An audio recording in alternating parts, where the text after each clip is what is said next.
तेव्हा खरा संघर्ष, खरी सचुटी जर कोणाची लागली असेल, खरा संघर्ष मनोज जरांगे पाटील. कशी 2 ते सव्वा 2 वर्ष मनोज दादा एका कपड्यावर होते. हे किती लोकांना माहिती? 9व्या दिवशी आपल्याला घरच्या पोरांची आई वडिलांची किंवा बायकोची आठवण येते आपल्याला. तेव्हा आम्ही सोबत होतो, मित्र होतो ना आम्ही.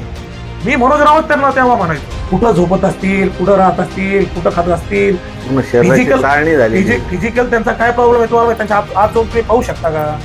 तर संघर्ष तुम्ही म्हणला की का म्हणजे, आणि दादांच्या विरोधात न बोलायचं कारण की त्यांचा संघर्ष कसा पाहिला मी तुम्हाला सांगतो. मी खूप मोठं प्रकरण सांगतो मला कोपर्डीचं. शोभा संघटना होती दादांची, आपल्याला माहित असेल. शोभा संघटनेचे काही कार्यकर्ते होते, जसे आता ते नाव घेतलं गेलं ते कुठे काय कसे, त्यांना आम्ही कशी मदत केली मला ते जाहीर बोलायचं नाही. त्या काळात दादा आमच्या सोबत होते, तेव्हा दादा आणि त्यांच्या कुटुंबाला घरी जाऊन आम्ही कशी मदत केली, नंतर वकिलाला काय फीस दिली, वकील कसे आणले, तेव्हा हे सोबतच होते. ते कसे जेव्हा ते मुलं मध्ये गेले, 4 मुलं म्हणल्यापेक्षा आपले भाऊच आहेत, मोठे छोटे काही सांगता येणार जाऊ द्या, ते आपण त्याच्यामध्ये पडायचं नाही. ते 4 आपले जे योद्धे होते ते सुद्धा जेव्हा कोपर्डी प्रकरणाच्या आरोपीवर त्यांनी हमला केला, 2 खुने बंधू, एक ओळेकर आणि एक काय राजेंद्र जराड, हे 4 जण. या हे 4 जण जेव्हा आतमध्ये होते, तेव्हा खरा संघर्ष, खरी सचुटी जर कोणाची लागली असेल, मनोज जरांगे पाटील. कशी सांगता येईल कोणाला? आज राज्यामध्ये जेवढे लोक आहेत त्यांना सांगता नाही, त्यांनी कधी अनुभवलेच नाही. तुम्हाला सगळ्यात मोठी गोष्ट सांगतो, 2 ते सव्वा 2 वर्ष मनोज दादा एका कपड्यावर होते. हे किती लोकांना माहिती? एकच ड्रेस, एक ड्रेस. हे पुन्हा सांगतो मी, एका ड्रेसवर राहिले.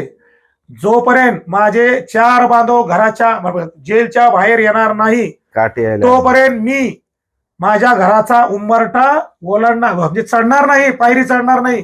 हा शपथ घेणारा मनोज दादा जरांगे होता. किती लोकांना माहिती आहे? मग मधल्या काळात मी आता काकडे पाटलांचं याचं नाव घेतलं, त्यांनी सांभाळलं. आम्ही त्यांना बरीचशी मदत केली.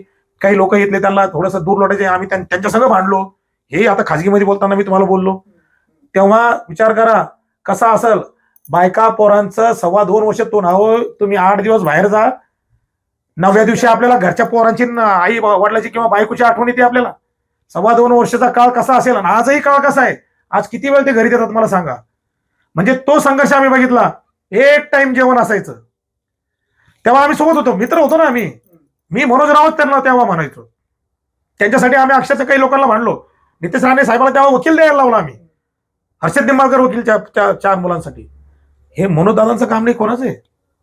हे लोक आज बोलतात ना, ह्या विषय आतापर्यंत बाहेर आला नाही, पण मला तो आज मुद्दाम काढावा असं वाटला की लोक म्हणतात ना सहज मिळालं, यांना दूर लोटलं का दूर गेले, हा देखील एक संशोधनाचा विषय आहे माझं म्हणणं.